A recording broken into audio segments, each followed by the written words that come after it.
Hey everyone, welcome back to part 4 of my little series on the greatest meditation myths that are out there. This is the final myth that we're going to cover here.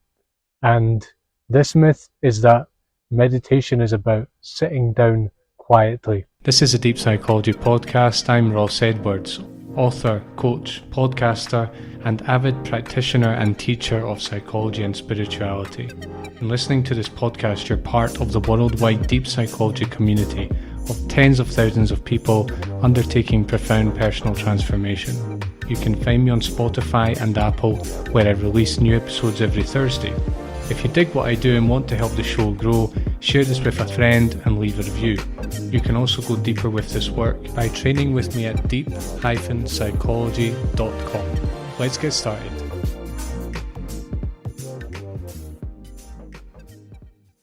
So I thought I'd get outside today because I just submitted 2 book proposals to different publishers, and I've been in my head all morning getting those ready, and it's been quite intense.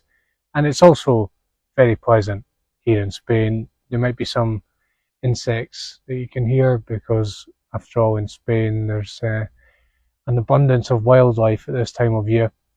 But I hope you also enjoy the background noise. So this myth about meditation being about sitting down quietly. So this one is possibly the one that is most grounded in reality, I suppose. Because, listen, when you start out as a meditator, it will be about sitting down quietly. That's part of the initial work that you have to do, is just to sit down quietly.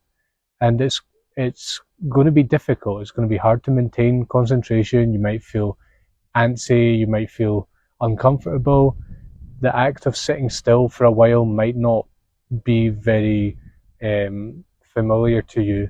And so part of the early learning stages in meditation are learning just to do it, sitting down, and just getting used to that and developing the most fundamental skills that you need on your meditation path. Okay?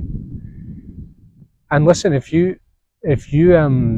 look up photographs of meditation, or you see images of people meditating, what you'll usually find is people sitting down with their legs crossed, with their eyes closed, in either nature or in a quiet, simple room, for example, right? So this is part of the kind of archetypal image or stereotype of meditation, is sitting down quietly with no distractions, right? So this is grounded in reality, because when you start out, that's pretty much all you can do. And it's an important thing to do, and it continues to be important right the way through the meditation path. However, right, and this is an interesting thing that happens with meditation, and it's something that most people are ignorant of, and most people simply do not reach this stage where this starts to happen. But in my classes and with my students, I actually teach them from day one to start bringing this in and trying to make it happen from day one, because I think it's just so crucial. So what am I talking about? Well, let me paraphrase one of my main meditation teachers, Shinzen Young. He said, basically, it goes along these lines. I can't remember exactly what he said. I'm paraphrasing. He said that, to begin with, meditation is part of your day. But at some point, the whole thing switches around and your day becomes part of your meditation. So meditation is part of your day to begin with, meaning that, it's for a limited period of time at a certain time of day, and once you have completed that period of time, that's it, done, finished. And then you're not going to be meditating until the next day. However, what happens with time is that your day becomes part of your meditation. Does this mean that you're sitting down all day in a meditation posture in a quiet room? Of course it doesn't. We still have to live our lives. But what it means is that the attention skills that you develop in meditation start to just infuse your day, right? And it gets to the point, and I am not 100% there, but I'm well over 50% there, I think, where these skills basically take over, and it basically feels like you're in a meditation state all the time, right? So externally, if people are looking at you, or if you're with people, they wouldn't necessarily know, because you're just doing what everyone else is doing. You're walking, you're talking, you're working, you're on public transport, you're in a coffee shop, whatever you like to do, whatever you need to do, all these usual activities. But the skills are there, right? And the attention is there. And basically, the way it is for me now is that I can essentially meditate whenever I want to meditate. It's not at the point where I'm automatically meditating. I don't know if that's what Shinzen means. I would need to ask him. But what I can tell you is that basically I can meditate whenever I want. It's really just a matter of choice. Sometimes I can go hours without realizing that. And to be honest, a lot of the times it's really not, it's not my focus. It's not really what I want to be doing. If I'm writing a book, for example, I need to put all my effort and energy into that, right? But what I do notice is that I can switch very quickly from being in just a sort of ordinary state to being in a meditative state. And the difference between the two isn't very much. The difference is really just intention. It's just the intention to do a meditation technique as I'm going about my daily life, right? So that's why I'm tackling this myth, because I just think that to have this idea that meditation is about sitting down and to never, ever, ever evolve beyond that is a shame, because if you want to reach the highest levels of meditation, then I think it's just crucial that you bring it into your day, and you do this from the very beginning, right? Because the more you train it, the easier it is, and the less of a jump it seems when you really fully grasp the importance of it, right? What it basically means to have this access all the time is that you're much more in control in so many ways that this isn't going to be a long episode, so I can't go into all the detail, but basically in any situation you're in, you have more awareness, you have more sort of control over your mind and body, you have more control over your emotions, you have higher EQ, as they call it. You're more present, you're more awake to what is happening around you. I mean, this is just delicious. For example, if you're out having a meal, you're listening to music, or you're watching a sunset, or you're climbing up a hill and seeing the view, or you're out in nature and you're hearing the sounds around you like I am right now, you can deliberately drop into a meditation technique, deliberately meditating on the sounds, meditating on the sights around you, meditating on the tastes if you're having something to drink or something to eat.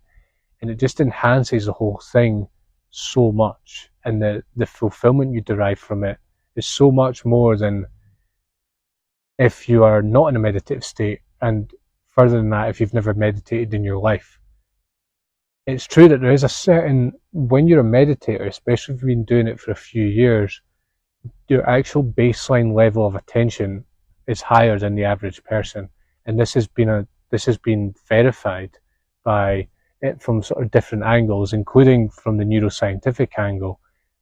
Meditators' brainwave activity is different at rest from the average person, right? But even if that's the case, if you then bring in an actual meditation technique, it just enhances it even more. And the good thing is, the more you do that, the more it becomes effortless, and the more you don't have to think about it. It just happens. And the more that these moments in daily life just become a trigger for you to go into your meditation technique, and it doesn't feel like this huge change. It's just like a subtle shift of intention, really. You have more emotional control because you can bring in your emotional awareness skills that you've developed in meditation into your daily life, into the heat of battle where it really matters. You know, if you're in a situation that makes you feel nervous, maybe you've got to give a presentation, you know, the standard the standard example, if you're going on a date with someone, if you've got like a family reunion you don't want to go to for some reason, if you've got a conversation you need to have someone you don't really want to have it with them, if you need to make a phone call, if you need to write an email and you don't want to do it, you know, you've got a tool there that is available for you where you're able to watch your emotions, to feel them fully, to allow them fully to come up. But in doing that, you realize that they aren't so intense, and they lose their intensity, they lose their bite, they lose their power over you, and you're just left in this beautiful open spaciousness, this pure awareness that is free of emotion. It's inherently peaceful and calm and open, and you act from a much wiser place. So you have greater emotional control. And those are just two examples. I mean, I could keep going and keep going and keep going. You just have a much higher level of mastery than I believe the average person does in these fundamental ways when it comes to being present, when it comes to emotions, when it comes to your thoughts, when it comes to interacting with other people.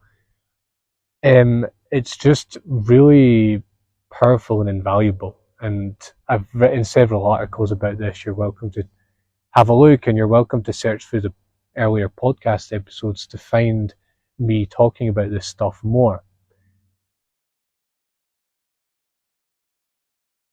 And you might be wondering, you know, if you've been practicing meditation for a while and you're starting to feel a bit that you're limited by just sitting, the sitting meditation part, or you're just curious, maybe you've never meditated before and you're curious, you know, how does this work? Because it just sounds like such a big jump. And this is how my students react when I tell them, you know, the first time they come to a class or in the first sort of weeks, I tell them that we're going to be practicing in movement and that I want them to practice during their daily life, during their daily activities. They wonder, you know, how does this work? It just seems so far-fetched and so even weird, perhaps. You know, how could you meditate in daily life? It's actually very simple, right? The really the key is that a good place to start, right, is on a practical level, is to choose one activity in your day that you do more or less on a daily basis, and just to bring any technique, any meditation technique that you've learned that seems to lend itself to being practiced during this activity. So I'll give you an example. Let me say that when I am walking, when I'm out for a walk, I do sight meditation, for example, meditation on the sights around me. I've actually got a guided meditation on that if you want to search for it. And basically, when I'm walking around, once I take a moment to compose myself, and then I start walking, and I'm running the meditation technique as I'm walking around for 5 minutes, 10 minutes, 15 minutes, and then on, where you can do it for the entire walk, or you can do it for an hour or even more continuously. It's really that simple. Start with one thing. Start with a technique that lends itself really well. For example, walking and paying attention to the sights around you, or running the meditation technique on sights. The sights around you is very good because when you're walking, you already have your eyes open and you're already looking at things anyway, right? So the difference is that you're going to do that with a lot more intention and attention than you usually do. So you're almost, in a sense, you're almost the act of walking around with your eyes open is almost a meditation. The difference is that when you're actually meditating while you're doing it, you're doing something deliberate. Whereas if you look at how you usually walk around with your eyes open when you're out for a walk, often you're lost in your mind, essentially, right? So that's one example. In this, you can choose anything you like when you're doing housework or chores, as you call it in America, or you're on public transport, you're in a coffee shop, or I don't know, you're up a mountain, you're listening to music, anything, a simple everyday activity. Bring a suitable meditation technique into it and do this over the days and weeks and months and years, and you will notice a remarkable jump in your meditation skills. So you start with one activity, and then perhaps you do two activities, and then at some point, and I can't give you exact numbers here, it's just something that develops over time, and it develops naturally over time. You just have to trust in the process. What happens is that over time, the difference between meditation and non-meditation seems to kind of dissolve, right? And it gets to the point where essentially you can meditate whenever you want, and you'll notice that you actually do it spontaneously. For example, I notice when my body, this is probably because I've done a lot of body awareness meditation, and I'm writing an entire book about this. I'm 30,000 words in, so it's very relevant for me at the moment. When I'm, say, in a social situation, or when I've got a difficult emotion coming up, or I'm in a conversation that is challenging, when I notice my body is starting to sort of tense up, and it's starting to sort of, what's the word I'm looking for? I'm starting to tense up, I'm starting to kind of contort my body, I'm starting to close the body up. What I'll often naturally do is I'll just open, and I'll just totally allow all the body experience I'm having at that point just to come up, and I'm just watching it. I'm just watching it come up and disappear, and I'm watching the next wave come up and disappear. And I'm noticing how I'm wanting to close around that, and I'm just opening up, remaining open, stable, symmetrical, right? So that's an example in my life of where it's become, where my meditation technique is now coming into my life, and I'm not really urging it too much. There is a deliberate intention, but often it's just an automatic response to the situation, right? Where in this case, I notice my body is closing up, tensing up, and I notice it's not doing me good, right? Because I'm losing presence, I'm letting my emotions get the better of me, and so on. And the other people around me definitely feel that when that happens. You can certainly feel when people's bodies close up and they've got unpleasant emotions coming up inside them. So yeah, what I'd encourage you to do is start with one activity, really master it, get to the point where it feels really natural to meditate. At first it won't feel natural, but then you'll find yourself meditating in all kinds of funny situations where you never imagined that it would work, and it just feels natural, and you wondered how you ever lived life not meditating in those situations. And then over time, it will just become, the difference between meditation and non-meditation will seem very minimal to you. And who knows, I've only been doing this for 10 years.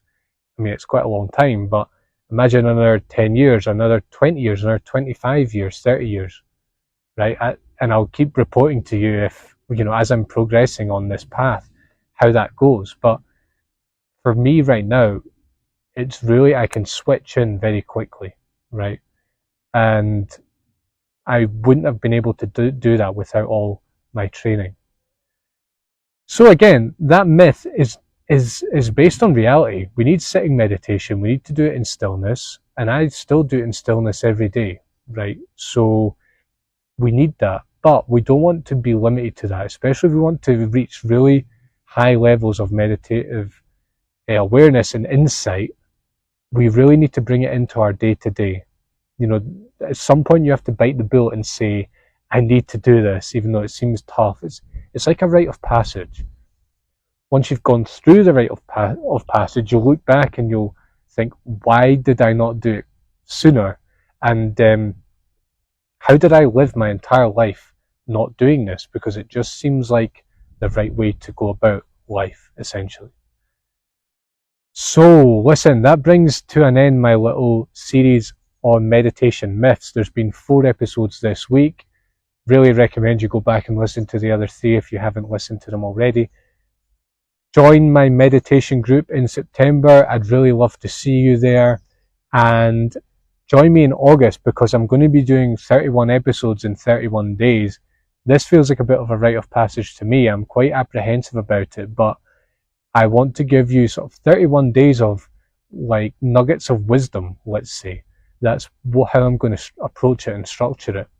And it feels like a daunting task, but I'm also just excited to share a lot of things that have been spinning around in my mind for months and years now, that often I don't get to share with people, and that sometimes I honestly feel like I hold back from the world. So it's going to be a big explosion of insight, I hope. So tune in.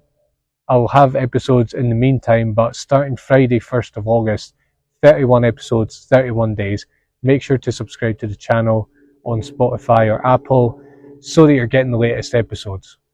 Thanks a lot for joining me, and I will see you next week for the next episode of Deep Psychology.